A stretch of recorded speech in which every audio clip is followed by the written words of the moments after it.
Bienvenue sur Coran de ton cœur, le podcast qui t'aide à reconnecter ton cœur à ton Coran. Je suis Oustada Zainab, enseignante dans les sciences du Coran et médecin.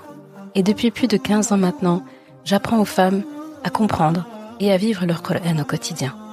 J'ai la ferme conviction que le Coran est la clé d'un cœur apaisé, d'une vie alignée et d'une relation saine et belle avec Allah subhanahu wa ta'ala. À travers ce podcast, je t'invite chaque semaine à puiser dans les merveilles de notre Coran et dans les sagesses de notre bien-aimé Muhammad sallallahu alayhi wa sallam, pour redonner un nouveau souffle à divers pans de ta vie. Prends donc ce temps pour toi et belle écoute. Assalamu alaikum wa rahmatullah. J'espère que tu te portes bien ainsi que tous ceux qui t'entourent. Le sujet d'aujourd'hui, il me tenait à cœur. Tu le vois dans le titre, on va parler des anges aujourd'hui. On vit entouré de beaucoup plus de monde en fait qu'on ne pense. Il y a des présences qui sont invisibles, mais ça n'en est pas moins des présences. Elles sont réelles. Ce n'est pas parce qu'on ne voit pas quelque chose que ça n'existe pas. Tu ne vois pas ta tristesse, ta joie, ta colère, ta surprise, ton anxiété, voilà, ton bonheur. C'est pas des choses que tu peux voir, que tu peux tenir dans la main, et pourtant elles sont réelles. Tu ne vois pas les djinns, et pourtant ils sont réels. Tu ne vois pas les anges, et pourtant ils sont réels. Tu ne vois pas Allah, et pourtant il est bien, bien réel. Les anges, voilà ces présences invisibles et bien réelles dont je veux qu'on parle aujourd'hui. Et le Coran d'ailleurs les mentionne à bien des reprises, il me semble que c'est plus de 90 fois. Et c'est pas un concept, les anges. C'est pas des contes de fées. J'ai l'impression des fois quand j'entends parler des anges que c'est des êtres comme ça, c'est des êtres célestes, c'est tout. On a l'impression d'entendre parler de contes de fées. Ce sont des créatures réelles. Elles sont à l'œuvre en train de travailler jour et nuit sans jamais se lasser, sans jamais désobéir, sans jamais enfreindre les règles de leur poste.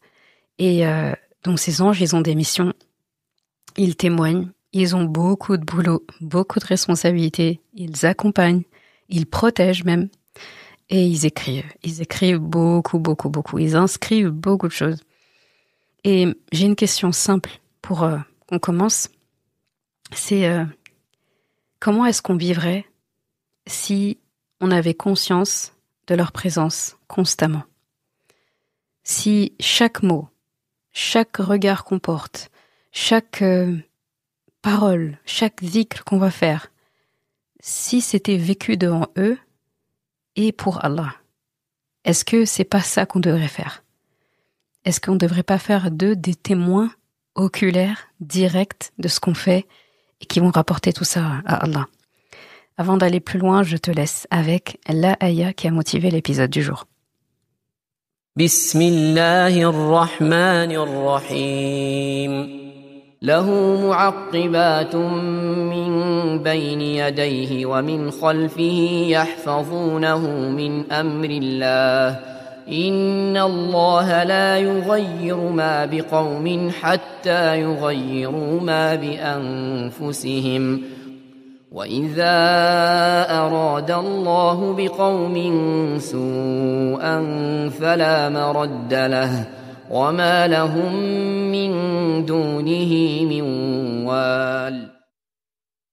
Il a par devant lui et derrière lui des anges qui se relaient et qui veillent sur lui par ordre d'Allah. En vérité, Allah ne modifie point l'état d'un peuple tant que les individus qui le composent ne se modifient pas en ce qui est en eux-mêmes. Et lorsqu'Allah veut infliger un mal à un peuple, nul ne peut le repousser. Ils n'ont en dehors de lui aucun protecteur. Tiré de Sourate Ar-Ra'd, ayah 11. Une très très belle ayah, déjà c'est une de mes préférées parce qu'elle compte cette fameuse règle de vie qu'on doit placarder normalement partout, c'est que tant que tu ne décides pas de te changer personnellement de l'intérieur, Allah ne changera pas ton état et il va plus loin, il ne change pas l'état d'un peuple. Donc, Inna Allah la yughayyiru ma bi qawmin. Donc, il dit, il ne change pas l'état d'un peuple. Quand on lit cette partie de la ayah, on peut se dire, mais oui, d'accord, donc on a l'impression que la responsabilité, elle est partagée, oui, c'est pas ma faute, tu vois, on pourrait se dire ça. Et quand on lit la deuxième partie, il dit hatta yughayyiru ma bi anfusihim. Et là, il parle de nafs anfusihim, ça veut dire chacun dans son nafs. Donc il commence par dire, il ne change pas l'état d'un peuple tout entier, tant que donc le nafs de chacun là, tant que chacun qui compose ce peuple-là ne change pas ce qui est en lui-même. Donc en gros, si vous voulez voir des changements à grande échelle, commencez par changer à petite échelle. Aujourd'hui, il y a plein de phrases qui vont t'expliquer ça, des phrases de développement personnel, des phrases de philosophes, il y en a plein. Franchement, tu peux même mettre dans les commentaires en fonction du canal sur lequel tu écoutes tout ce que ce principe-là, toutes les fois où tu en as entendu parler, mais avec d'autres phrases que cette ayah. Et tu vas voir que finalement, c'est comme si l'être humain, il validait ça dans tous les cas. Musulmans ou pas, les athées, etc. Tout le monde connaît ce principe. Et Allah en parle mieux. Et en plus, il en parle dans cette ayah-là. Même si c'est pas la partie que j'avais en tête en évoquant cette ayah, c'est pas ça que j'avais en tête pour cet épisode. C'était surtout la première partie avec les anges. J'ai trouvé ça très intéressant, pour le coup, de citer la ayah en entier et de voir que c'est dans la même ayah où Allah parle des anges. Donc dans le début de la ayah, il dit que l'homme, l'être humain, a devant lui et derrière lui des anges qui se relayent. Qui se relayent et ils veillent sur lui par ordre d'Allah. Donc il y a une particularité des anges que je trouve qu'on manque en fait. C'est qu'en fait ce sont des protecteurs par la grâce d'Allah. C'est-à-dire, et ça on verra ça plus loin dans des hadiths qui parlent de ça, attention, c'est pas des... On utilise souvent l'appellation ange gardien. Et ben ça vient certainement de là. L'être humain a conscientisé que un ange, c'est un gardien. À tel point que quand on parle de quelqu'un qui dit du bien, qui est une espèce de bon samaritain, etc., on dit « Ah, t'es mon ange gardien. Cette personne, c'est mon ange gardien. » Ça vient de ça. Ils l'ont pas inventé, en fait, sans s'en rendre compte, ça vient d'une vérité qu'Allah avait déjà dit depuis des siècles et des siècles, à savoir que, et lui, il est plus précis, il dit que devant nous et derrière nous, chacun d'entre nous, il y a des anges qui se relayent et qui veillent sur nous.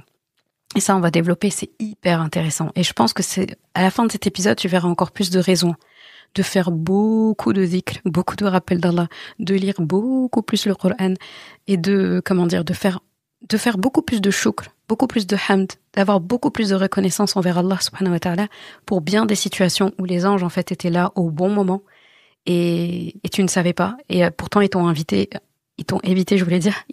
bien des contenus et des problèmes. Donc ça, on verra ça tout à l'heure. Et là, je pensais à une anecdote tout de suite, parce que j'aime bien faire ce genre de rappel.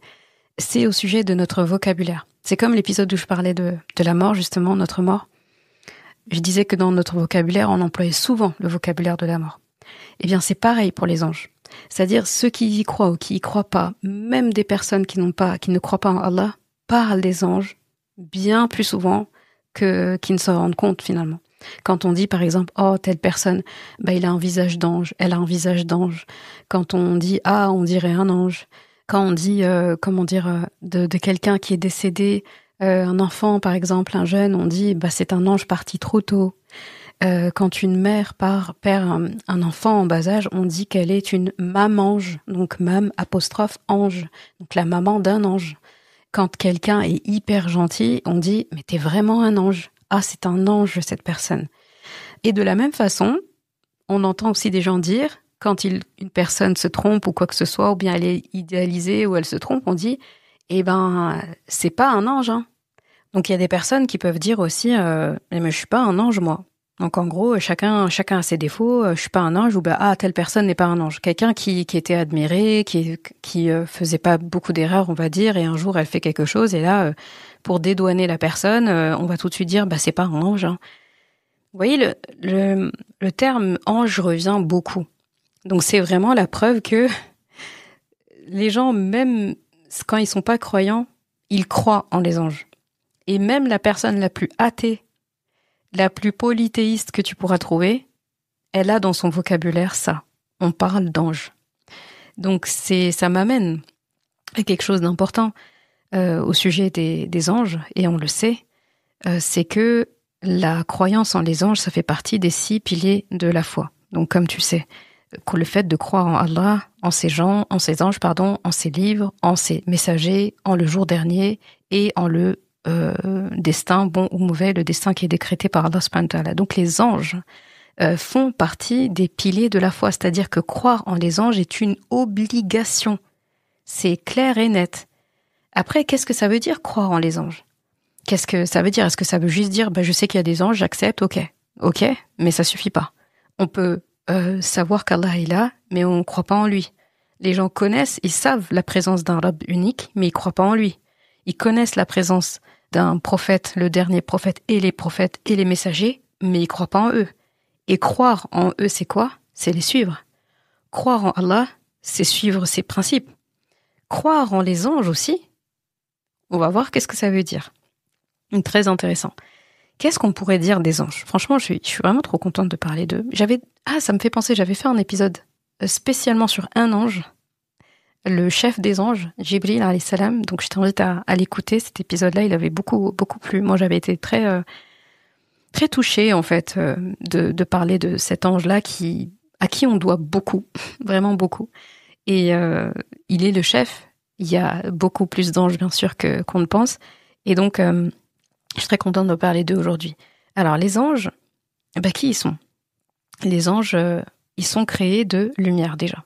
Ça, on le sait d'un hadith d'après Ummuna Aisha, radiallahu anha, qui dit, le prophète, sallallahu alayhi wa sallam, a dit, dans le sens, les anges ont été créés de lumière, les djinns ont été créés de feu, et Adam a été créé de ce qui vous a été décrit, c'est-à-dire d'argile, comme cela est mentionné dans plusieurs versets du Coran. Et ce hadith, il est rapporté par Muslim dans son Sahih. Donc, les anges, c'est important de savoir de quoi ils ont été créés. C'est important aussi de savoir de quoi ils relèvent. Donc, ils relèvent du monde de l'invisible. Donc, un monde qu'on ne saisit pas, de la même façon que les djinns.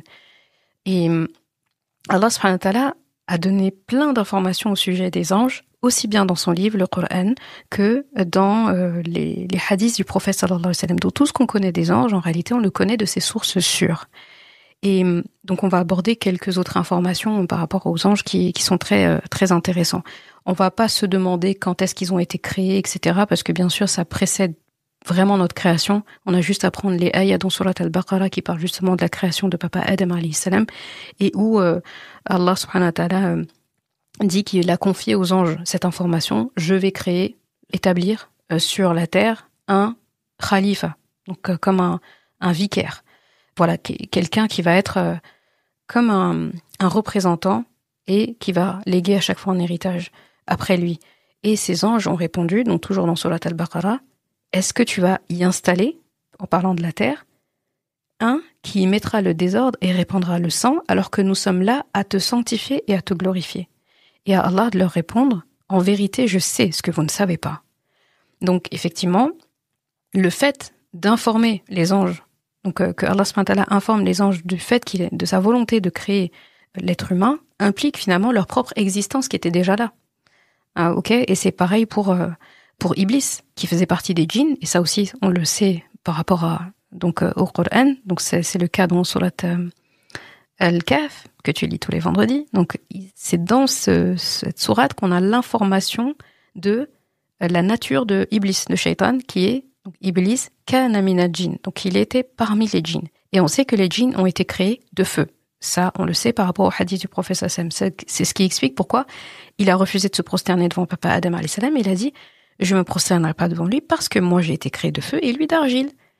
Et donc le feu est plus fort que l'argile, donc je veux pas. Donc, aparté. Et donc, les anges précèdent l'être humain. C'est la seule information finalement qu'on a besoin de savoir. On n'a pas forcément plus d'informations de textes sur l'ère de leur création, quand est-ce que, avant, qui, quoi, qu'est-ce. Et ça nous intéresse pas en vrai. Ce qui est intéressant de savoir par rapport aux anges, c'est leur obéissance qui est parfaite.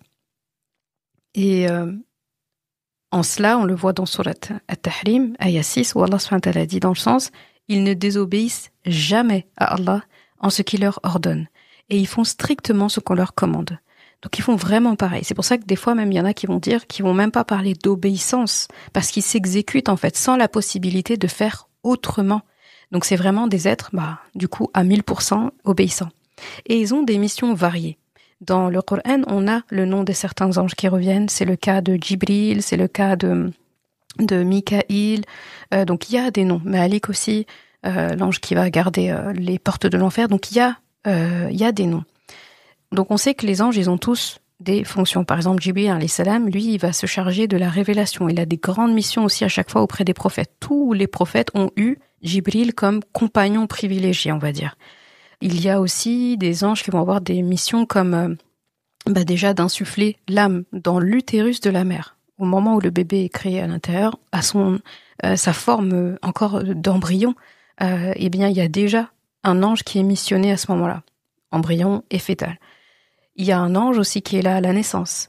Il y a des anges qui sont là tout au long de la vie. Il y en a qui sont là aussi à la fin, celui qui va reprendre l'âme. Il y a ceux qui sont dans la tombe, il y a ceux qui vont être là pour commencer le jugement. Il y a celui qui va souffler dans la trompe, il y a celui qui va être aux portes du paradis, celui qui va être aux portes de l'enfer, ceux qui vont conduire les musulmans, les croyants vers le paradis, Il y a tellement de choses déjà au début de la vie et à la mort et après la mort. Et dans la vie aussi, il y a des anges chargés de plein de choses. Donc on connaît les anges qui note tout ce qu'on fait de bien ou de mal, un ange posté à droite, un ange posté à gauche qui nous suit partout. Il y a aussi des anges qui sont chargés donc de protéger les serviteurs, et c'est la ayah justement qu'on a lu au début. Donc Allah, il va assigner un ange devant et derrière, donc qui nous protège. Et ça, je trouve c'est une information très importante et qu'on ne mesure pas assez. On a tous plus ou moins conscience que oui, il y a un ange à droite, il y a un ange à gauche, ils écrivent tout. Je pense que même ça, on n'a pas assez conscience vu le débit de mauvaises paroles qu'on peut sortir, les mauvaises actions qu'on peut faire, etc. J'ai l'impression qu'en fait, ça nous dérange pas de fournir l'encre et le papier à l'ange qui écrit à gauche. Je sais pas. Je pense que si on les voyait vraiment écrire, on ferait plus attention. Ouais, on essaierait de se faire remarquer pour des bonnes choses. Bon. Mais il y a un ange devant et un ange derrière. Et ils se relayent en fait. Ils se relayent matin et soir. Et ces anges-là, comme Allah le dit dans la ayah, ils sont là vraiment pour nous protéger. Donc comme Allah dit, il a devant lui et derrière lui des anges qui se relaient et qui veillent sur lui par ordre d'Allah. C'est-à-dire qu'ils ne te protègent pas de ce qu'Allah a décidé qui allait t'atteindre. Et ça, je trouve cette information très importante et on pourra la développer plus tard. Il y a aussi les anges qui sont en charge de gestion comme la pluie, le vent, les montagnes. Donc il y a l'ange de la montagne, il y a l'ange qui va gérer tout ce qui est les vents, il y a l'ange qui va gérer la pluie. Tout ça, c'est des missions. Quand c'est au niveau céleste, donc le ciel, il y a des anges qui sont chargés, qui sont à chaque porte du paradis, il y a des anges qui portent le trône d'Allah, il y a des anges postés partout. Beaucoup plus haut aussi, il y a des anges qui ont leur propre maison sacrée, la Kaaba, ils ont leur propre Kaaba, donc Al-Bayt al-Ma'mour, et donc ils font tawaf tous les jours. Le prophète sallallahu alayhi wa sallam nous a dit dans un hadith que tous les jours, il y a 70 000 anges qui font tawaf autour de la Kaaba et ils sont renouvelés chaque jour. Donc celui qui est en train de faire le tawaf autour de la Kaaba, qu'il sache qu'il n'est pas tout seul et qu'il a des anges qui font ça en même temps que lui. Et c'est de très bon augure de faire quelque chose en même temps qu'un ange. C'est très très intéressant. Niveau jackpot, c'est très très intéressant. Et donc ça fait quand même beaucoup. Donc, et là, j'aimerais attirer l'attention sur quelque chose. Je sais pas si tu réalises. Pour toute personne, parce que là, on n'a pas encore parlé des anges qui sont là pour des situations où on a fait du bien. Lire le Coran, prier, faire de l'aumône, quand on fait nos doigts, quand on fait notre zikr, quand on jeûne, quand on est en voyage. Ils sont là à chaque situation. Il y a des situations où on a des anges en plus parce qu'on est en train de faire telle et telle bonne action. Donc, on va prendre une personne lambda, on va prendre une personne même qui n'est pas musulmane, on va prendre la plus mauvaise des personnes sur Terre. Elle a minimum combien d'anges ? Un à droite, un à gauche, un devant, un derrière. Au minimum, je veux dire au quotidien. Après, tout le monde a aussi un ange qui va insuffler dans le ventre de la mère, un ange qui va reprendre l'âme, etc. et tout. Donc, moi, je parle au quotidien. Il y a minimum 4 anges postés. C'est magnifique. Je trouve ça très beau. Et à parté, ça rappelle un peu une parole de Shaitan quand il disait, il proférait une menace comme ça vis-à-vis de l'être humain devant Allah, et il disait qu'il allait se poster sur notre chemin. Il dit que je serai à droite, à leur gauche, devant eux, derrière eux, et tu vas en trouver très peu qui seront reconnaissants. Et je trouve ça beau, en fait, de faire le parallèle avec les anges. Shaitan, c'est peut-être aussi pour cette raison qu'il avait cité ça. J'avais fait un épisode où je parlais de ça. En gros, je me rappelle plus c'était quoi le titre de l'épisode, mais en gros, quand il y a pas de, je mettrai dans les notes du podcast si t'as besoin de réécouter l'épisode, mais en gros, quand il n'y a pas d'autre issue, quoi. Quand la seule issue que Shaitan ne peut pas trouver, c'est celle du haut. Donc finalement, la corde qui ramène vers là. Quand t'es bloqué à droite, à gauche, devant, derrière, ta seule option, en fait, c'est qu'il y ait une corde qui descend et que tu ailles vers le haut et qu'on puisse pas t'attraper. Et je trouve ça très beau, le fait que Allah a posté ses anges exactement à ces endroits-là. Donc il y en a un à droite, un à gauche, un devant, un derrière. Et ça, c'est pour tout être humain. C'est pour l'être humain. Donc je me dis, la personne la plus mauvaise sur Terre, elle a au moins ça. À quel moment, en fait, on a pensé que l'être humain n'avait pas de valeur? On a pensé qu'Allah subhanahu wa ta'ala n'était pas Rahman ou pas Rahim. C'est magnifique. En fait, finalement, faudrait presque le faire exprès de pas faire le bien. Faudrait le faire exprès de pas vouloir sa place au paradis. Parce que être entouré de cette lumière, faut se rappeler, c'est pour ça que je rappelle les termes, ils sont créés de lumière, de nour. T'as lu Surat Nour, toutes les allusions à la lumière qu'il y a dedans? Eux, des êtres de lumière. Qu'est-ce que tu peux avec la lumière? La lumière, c'est forcément du positif. Tu pourras pas trouver quelque chose de négatif à un être de lumière. Donc t'imagines, ça veut dire que même la personne la plus vile, elle est entourée. Et là, ça fait un gros rappel à ce qu'on avait étudié avec Surat An-Nur pendant Ramadan. L'être humain, même la personne la plus mauvaise, elle a une incandescence, elle a quelque chose. Tu te rappelles quand je parlais de la bioluminescence? D'accord? Donc, c'est prouvé scientifiquement que l'être humain émet un peu de lumière. Même un minimum. Il émet de la lumière, même si c'est infime et c'est pas perceptible à l'œil nu. Et ça rappelle qu'Allah subhanahu wa ta'ala avait dit vrai quand il parlait de cette métaphore de la lumière, de la lampe qu'on a à l'intérieur et la métaphore qu'il faisait avec la cage thoracique, le cœur, etc. Donc l'être humain, il a naturellement un peu de lumière. C'est lui qui choisit de verser de l'eau dessus ou pas, d'éteindre la bougie ou pas. Donc déjà, de nous-mêmes, Allah subhanahu wa ta'ala nous en a mis. Et si on compte le fait qu'il nous en a entourés, donc droite, gauche, devant, derrière, à quel moment, en fait, on pense qu'il n'y a pas de lumière? Là, il me vient en tête aussi le hadith où le prophète sallallahu alayhi wa sallam nous parle de cette invocation qu'on dit quand on va à la mosquée. Et c'est que Noura, Noura, Noura, devant moi, Allah accorde-moi de la lumière devant moi, derrière moi, dans mes cheveux, ici, etc. Il y a aucune partie de nous qui est oubliée. C'est la preuve que la lumière, quand tu l'as, il peut pas t'arriver quelque chose de mauvais. C'est impossible. Tu vas te relever vite en tout cas. Et je me dis, un Rabb avec ce niveau de rahma, ou même la personne la plus mauvaise, a au moins ces 4 anges postés. Faut le faire exprès en fait. Faut le faire exprès pour pas vouloir que ces anges-là écrivent beaucoup plus à droite et que les cahiers de droite soient beaucoup plus remplis que les cahiers de gauche. Voilà, c'était un aparté parce que j'ai trouvé ça important. Je me suis dit, même la personne la plus éloignée d'Allah, elle vit entourée d'anges. Et c'est un honneur qu'Allah a accordé à l'être humain. Quand il dit « وَلَقَدْ كَرَّمْنَا بَنِي Adam », on a certes été généreux, on a honoré le fils de Adam. Je pense qu'on peut dire « Sadaqallahu al-azim ». Allah a dit vrai. C'est vrai. Il nous a honorés. Franchement, faut pas chercher autre chose. Donc, vraiment très fort. Et donc, les anges nous accompagnent tout le temps. J'aimerais dire même, les anges t'accompagnent personnellement. Et quand tu vois qu'il y a autant d'anges qui t'accompagnent chaque jour, et il y en a 2 en particulier qui écrivent tout ce que tu fais, moi j'en viens à un constat très clair là, très logique j'espère, c'est qu'en fait après Allah, ceux qui te connaissent le plus c'est les anges. Plus que toi-même, parce qu'ils écrivent tout, donc ils se rappellent de tout, et ils voient autour de toi ce que toi tu vois pas, et ils te voient sur toi ce que toi tu ne vois pas. Et surtout nous, on oublie des choses. Le cerveau humain ne peut pas se rappeler tout. La mémoire, elle va pas garder les informations inutiles. Elle enlève. Des fois, toi, tu vas faire du mal à quelqu'un. Tu t'en es même pas rendu compte. L'ange, il a peut-être écrit. Et toi, tu l'as même pas vu. Cette information-là, elle est même pas dans ton inconscient déjà pour être dans ton cerveau et dans ton conscient. Elle est même pas dans ton inconscient. C'est même pas enregistré à l'intérieur de toi, mais c'est enregistré dans le registre de l'ange qui est en train de noter à tes côtés, droite ou gauche. Les anges nous connaissent mieux que nous-mêmes. Après Allah, ceux qui te connaissent le plus, ce sont les anges. Donc, j'allais venir, c'est une conclusion que j'allais dire tout à l'heure, mais je le dis en avance. Je pense qu'on a tout intérêt à se faire remarquer. Pas des êtres humains, bien sûr, je le dis souvent, se faire remarquer des êtres humains, ovationner par les êtres humains, admirer par les êtres humains, ça ne sert à rien. C'est pas important. Ça veut pas dire que ça va pas l'être. C'est naturel. Tu fais des bonnes choses, tu vas attirer le bien. Tu vas attirer l'admiration, le respect, la bienveillance. Ça, c'est normal. On n'évite pas ça. Mais on fait pas ça pour ça.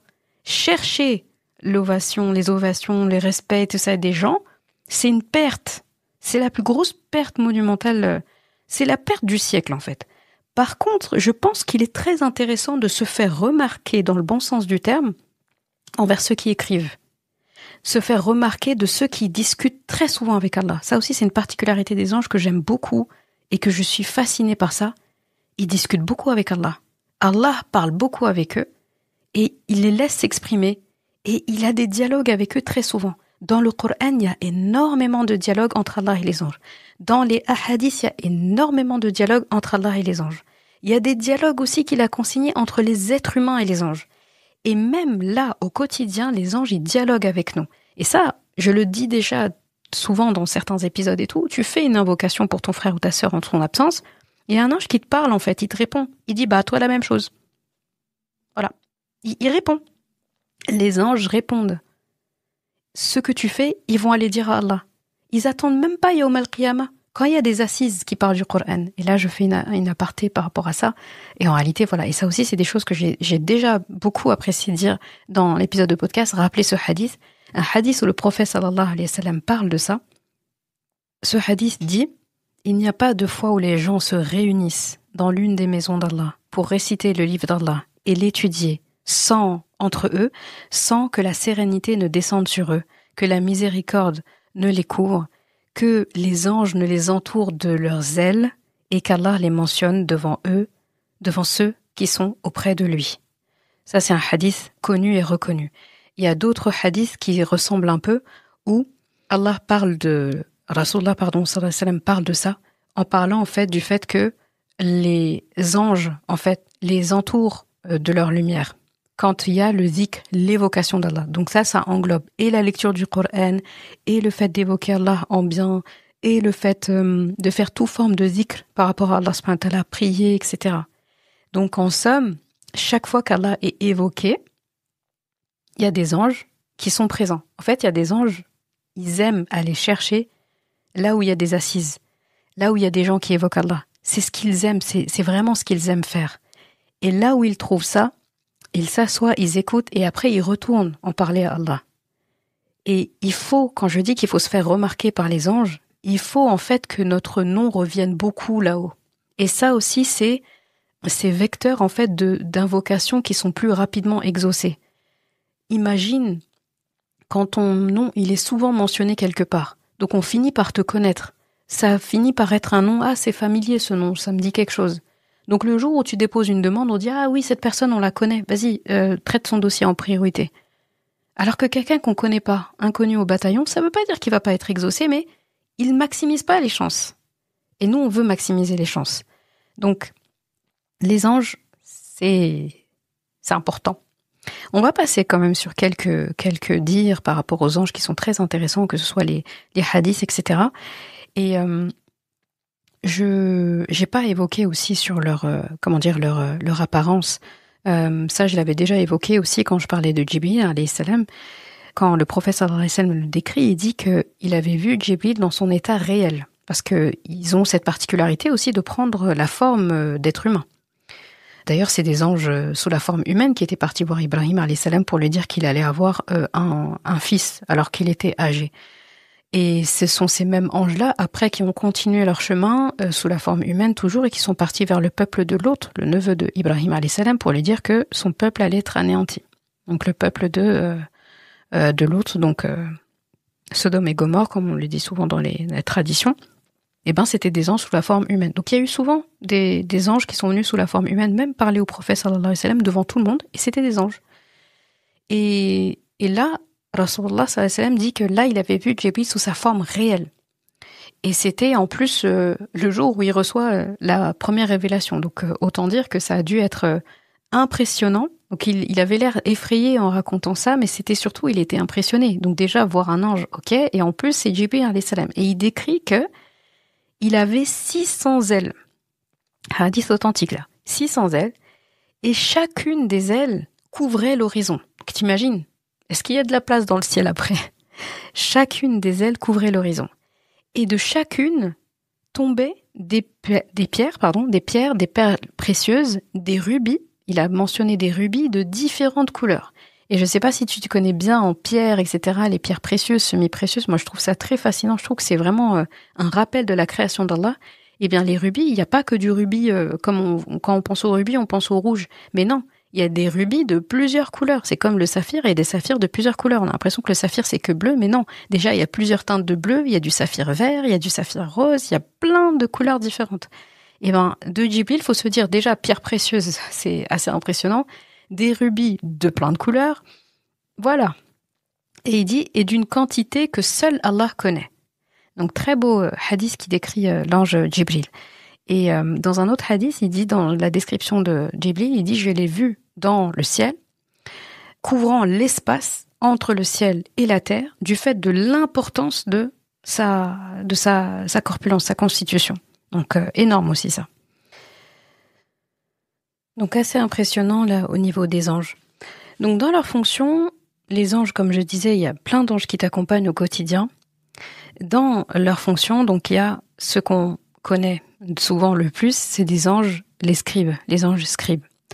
Donc, dans Surat al-Qaf, il y a ce passage qui parle de ça et qui dit « Quand les deux receveurs, en parlant des anges, assis à droite et à gauche, recueillent, ils ne prononcent pas, donc l'être humain, une parole sans avoir auprès de lui les observateurs prêts à inscrire ce qu'il va dire. » Donc en fait, chaque mot compte. Et le prophète, sallallahu alayhi wa sallam, il a enseigné que, et ça je trouve ça vraiment fascinant, que l'ange de gauche, il va retarder son écriture. En gros, quand tu fautes, il va laisser un délai entre la faute que tu as fait et l'istighfar.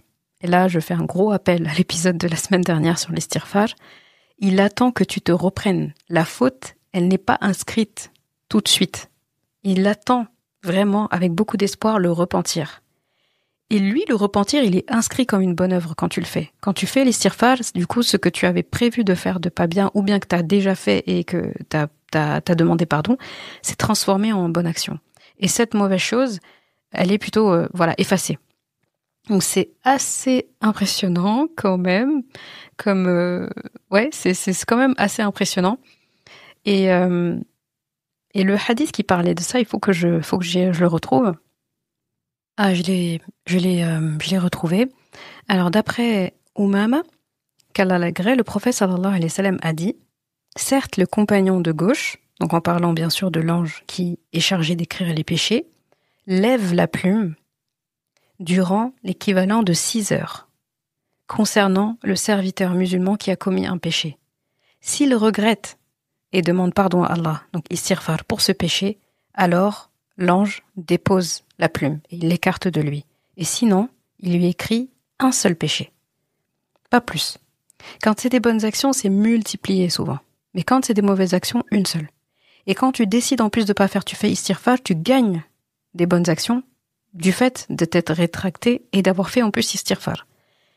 C'est assez intéressant quand même. Et moi, je pense vraiment que ça, c'est une rahma pure en fait. Vraiment pure. Et là, j'ai une petite image qui me vient, parce que j'aime bien imager les choses, faire des métaphores, etc. Vraiment, je me dis, est-ce que tu veux vraiment dépenser l'encre de tes anges pour une parole qui est vaine, pour une mauvaise action? Ou est-ce que tu veux les occuper à enregistrer le dhikr, le Qur'an, le bien, les bonnes pensées, les bonnes paroles, les sourires, les bons conseils, etc. Franchement, je pense que j'avais vu une fois une parole de quelqu'un comme ça qui disait si c'est nous qui devions fournir le papier et l'encre aux anges pour qu'ils écrivent, on parlerait moins, on ferait plus de bonnes actions. Et on parlerait moins dans le sens où on dirait moins de mauvaises choses, quoi. Et franchement, c'est vrai. Surtout aujourd'hui où dès qu'on doit dépenser quelque chose, on a l'impression que, voilà, qu'on va diminuer, etc. Les gens n'aiment pas dépenser. Ils aiment bien économiser. Eh bien, je pense que si on devait économiser ce genre de dépenses-là, qui bien sûr, là on parle ni de papier ni d'encre en réalité, mais c'est métaphorique, on comprendrait bien. Maintenant, j'aimerais qu'on parle des anges protecteurs dont j'ai parlé tout à l'heure, mu'aqibat, al-mu'aqibat, donc ceux que Allah subhanahu wa ta'ala a mentionnés. Et ça, c'est hyper intéressant aussi à mentionner parce que on n'a pas l'habitude de souvent penser en fait à ces anges gardiens quand même. On les appelle souvent les anges gardiens, d'accord? Et ça c'est beau. Parce qu'il y a ces anges-là qui sont chargés de garder les serviteurs au moment où ils vont se déplacer de leur résidence, au moment du sommeil, à l'état de veille, comme dans tous les états. Les fameux mu'aqibat, au sujet desquels Allah subhanahu wa ta'ala a dit justement, comme j'ai dit dans Surat Ar-Ra'd. Et ça, c'est vraiment très intéressant, je pense, à avoir en tête. Vraiment, faut regarder dans une journée combien de choses finalement ont pu être évitées, combien de choses en fait allaient nous arriver et ne nous sont pas arrivées. Et c'est parce qu'en fait, ces choses-là ont été évitées par les anges qui étaient chargés de protéger.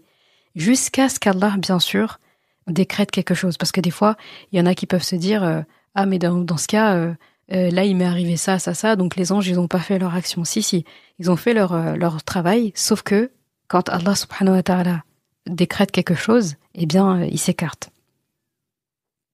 Donc vraiment, il n'y a que des anges et qui restent là, qui sont postés, qui se relayent nuit et jour sans déroger à la règle, sans rien. Moi, il y a une catégorie d'anges aussi que j'aime beaucoup. C'est les anges qui sont attirés par le dhikr, par le Coran. C'est clairement des anges qui sillonnent la terre à la recherche d'assemblées, de rappels. Et quand ils te trouvent en train d'être dans ces assemblées-là, ils entourent le cercle.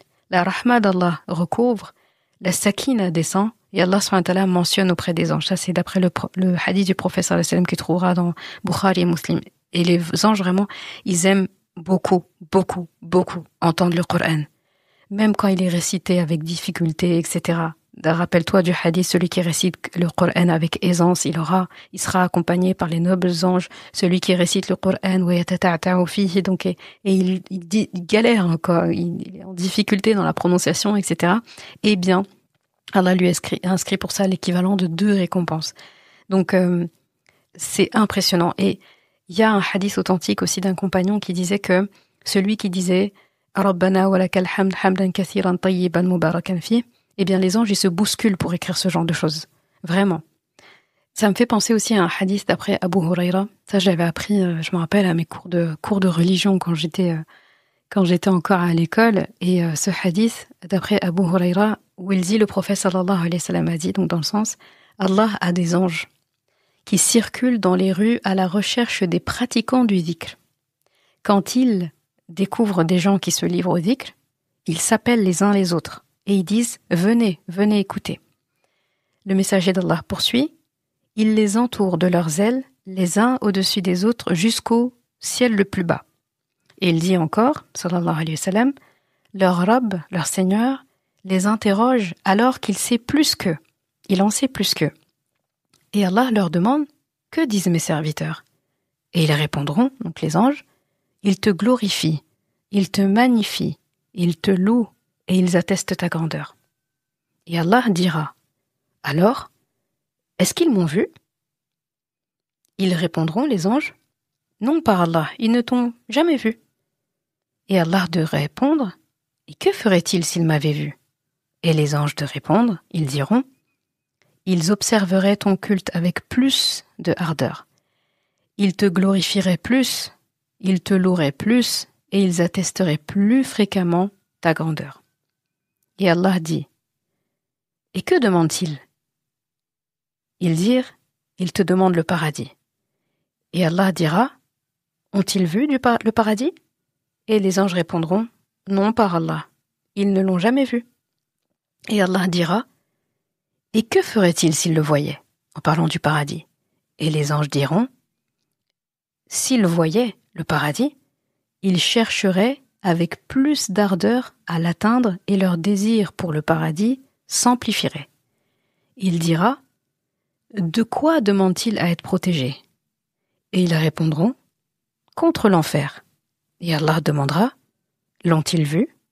Et ils diront « Non, par Allah, ils ne l'ont jamais vu. » Et Allah dira « Que feraient-ils s'ils le voyaient ?» en parlant de l'enfer.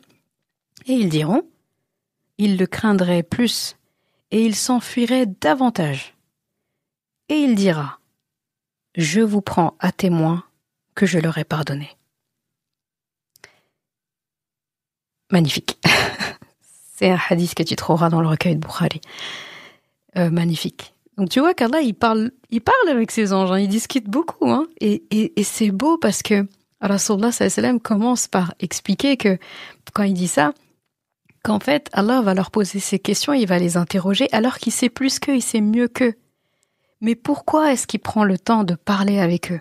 Déjà, par plaisir aussi de parler avec ces anges. Et ces anges-là qui sont obéissants et qui n'ont finalement de mission que de plaire à Allah, qui aiment parler avec leur Rabb.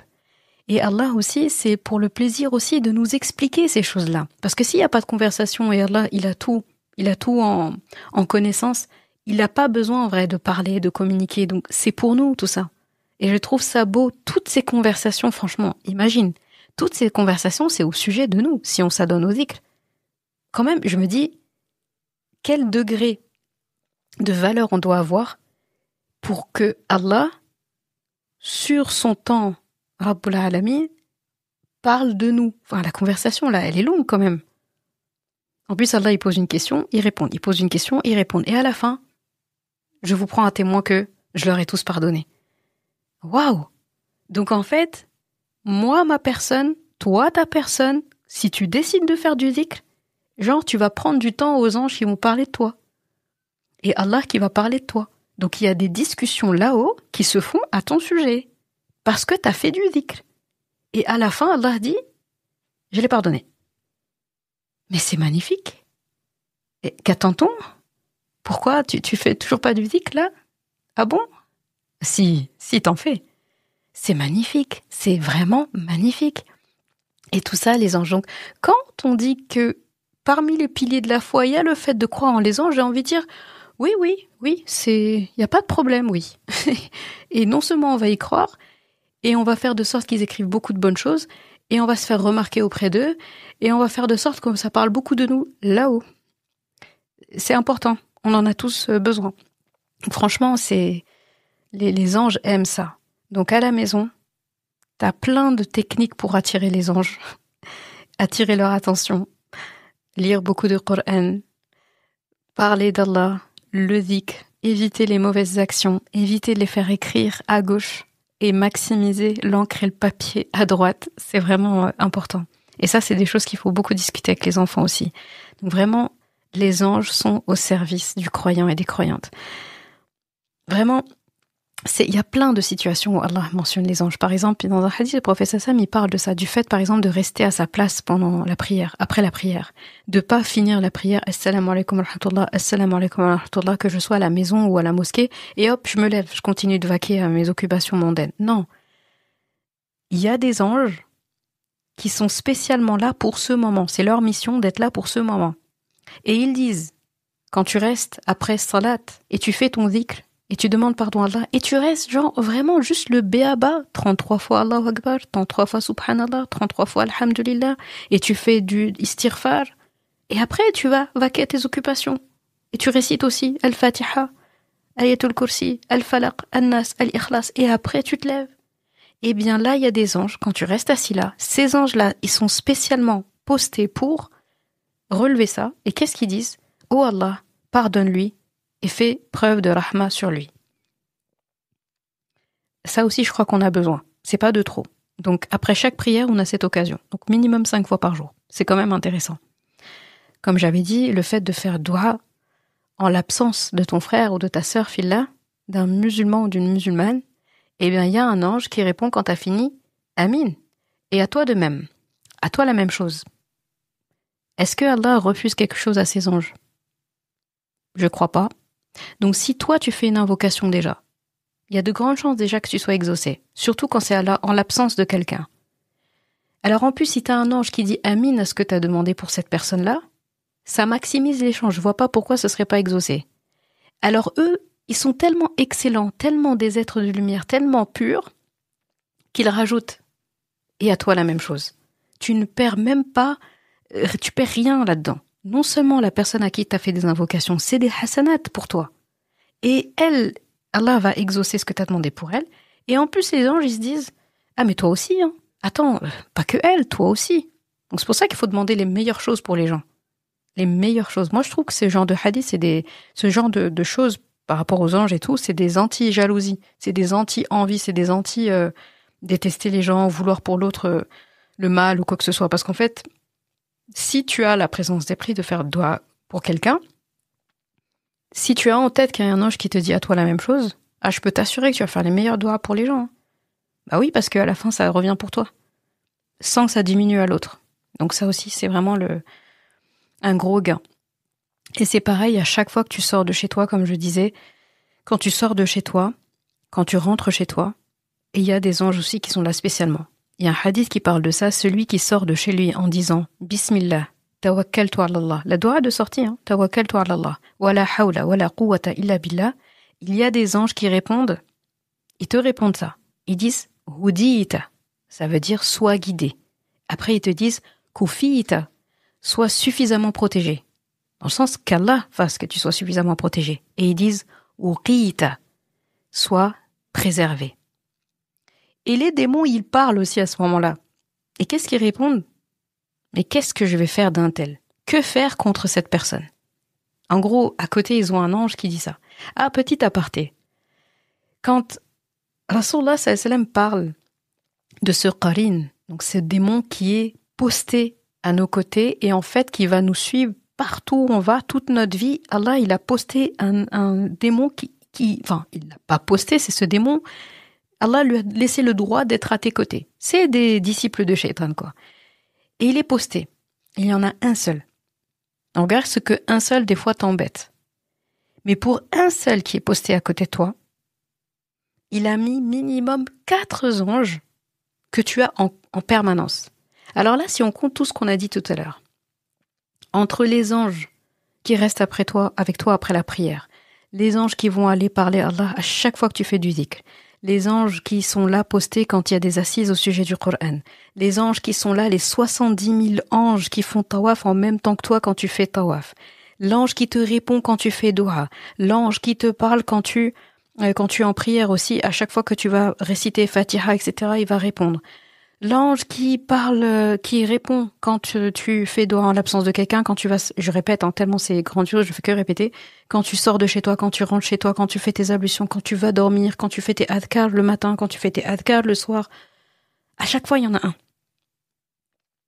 Donc t'as toute cette armée d'anges, en plus des 4 qui sont là en permanence. Et il y a un seul démon qui se balade.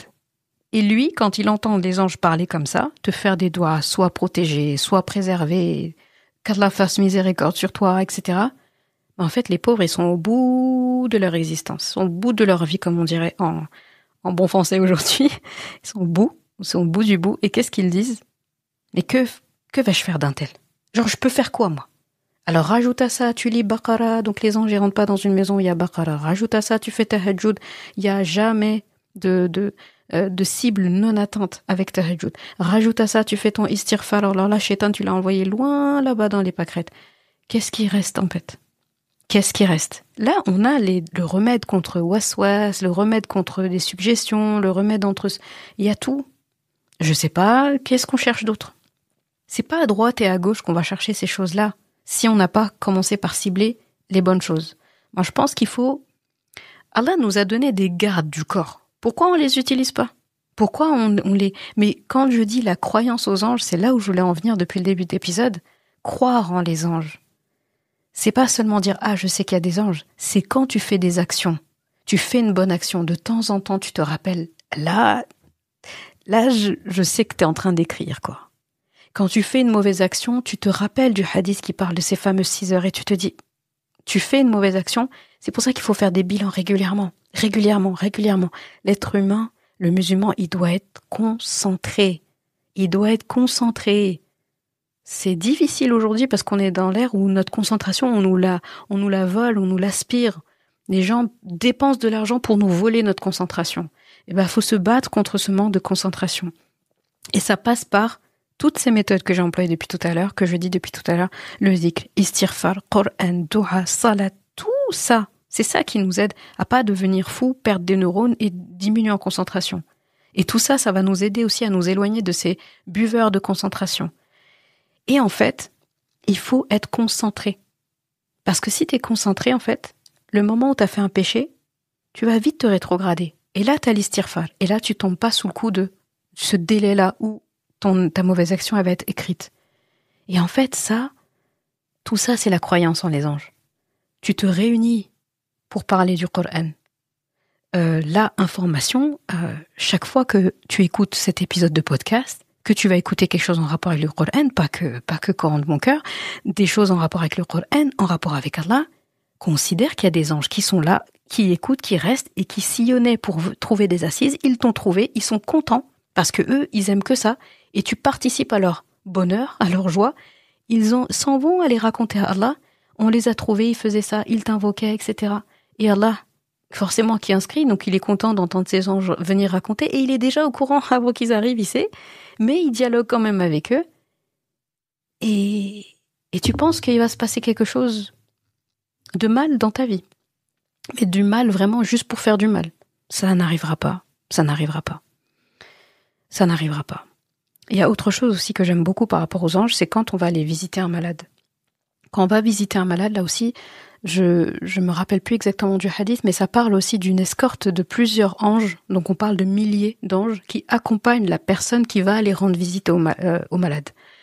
Et visiter un malade juste pour plaire à Allah subhanahu wa ta'ala, c'est énorme. Et c'est une multitude d'anges qui vient prier sur toi par rapport à ça. Et même un jardin du paradis t'est promis pour ça. C'est énorme. Franchement, c'est énorme. Qu'est-ce qu'on attend? C'est des gestes simples, hein. Et tout ça, en fait, les anges, vraiment, Allah, il a fait de sorte que les anges soient présents partout. À nous, en fait, de faire tout pour qu'ils restent le plus longtemps possible avec nous et surtout qu'ils soient en masse. On peut pas se contenter, en fait, des 4 anges postés pour tout le monde. C'est quoi la différence entre nous et quelqu'un qui renie Allah dans ce cas? Il faut qu'il y en ait plus.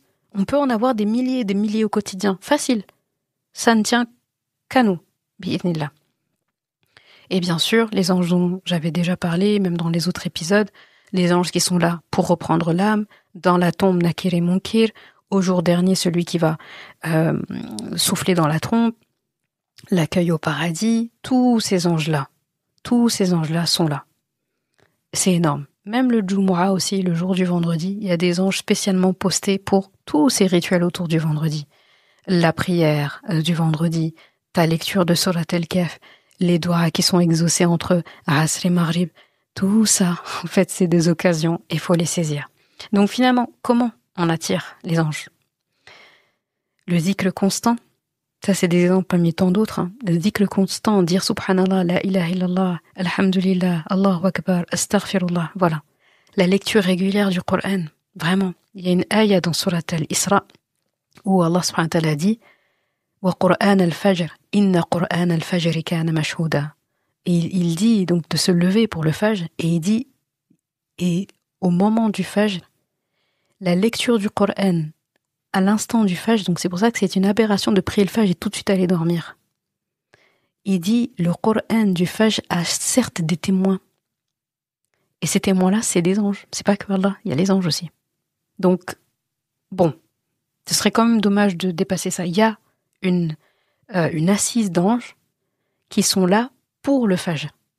Donc celui qui va aller dormir, mais quelle déception. C'est dommage. Là, il doit se dire, mais lui, il a rien compris. On était venu spécialement pour ça. Bah, dommage. On verra demain. Donc il faut, en fait, même si tu vas lire une sourate, une petite sourate, courte plutôt, ça suffit déjà pour qu'en fait, ils soient des témoins oculaires et ils rapportent ça à Allah. Et ce sera inscrit. Et imagine le jour du jugement, quand tu ouvres ton livre là, et toutes ces actions notées que les anges ont notées, et en plus ils rapportent vraiment tout ce qu'ils ont vu et toutes ces choses que même toi t'as oubliées. Assise ici, Fajr là, ceci, cela, la doua qu'elle a fait pour la personne en son absence, la doua qu'elle a fait avant de sortir, le fait qu'elle ait demandé pardon après son péché, etc., etc. Tout ça va être noté.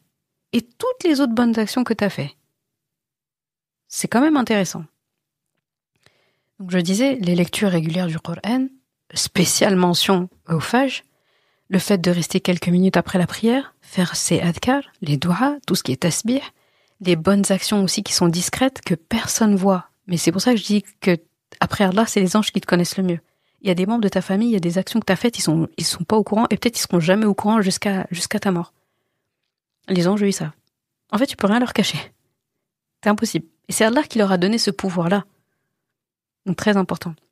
De la même façon que l'ange aussi qui est chargé, comme je disais, d'insuffler dans l'utérus de la maman, là, donc il va mettre 4 choses. Donc la personne, sa durée de vie, est-ce qu'elle va être heureuse ou malheureuse, sa croyance, sa subsistance. Waouh, quand même. Donc, et cet ange-là, il a toutes ces informations. Il a toutes ces informations. Donc il en sait quand même beaucoup. Et c'est parce qu'Allah l'a permis. Et c'est des informations que ta mère, au moment où elle te portait, elle ne savait même pas que tu étais là. Alors encore moins savoir ce que cet ange a insufflé. Donc très intéressant.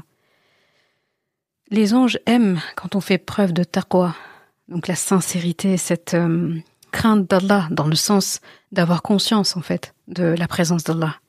Al-ikhlas, la sincérité. At-taqwa. Et l'ange ne se trompe pas quand il écrit. Et Allah ne se trompe pas non plus quand il connaît nos intentions. D'autres façons d'attirer les anges, le bon départ de la journée. Quand je démarre ma journée avec le dhikr, avant de manger, en sortant, quand je dis les bonnes formules.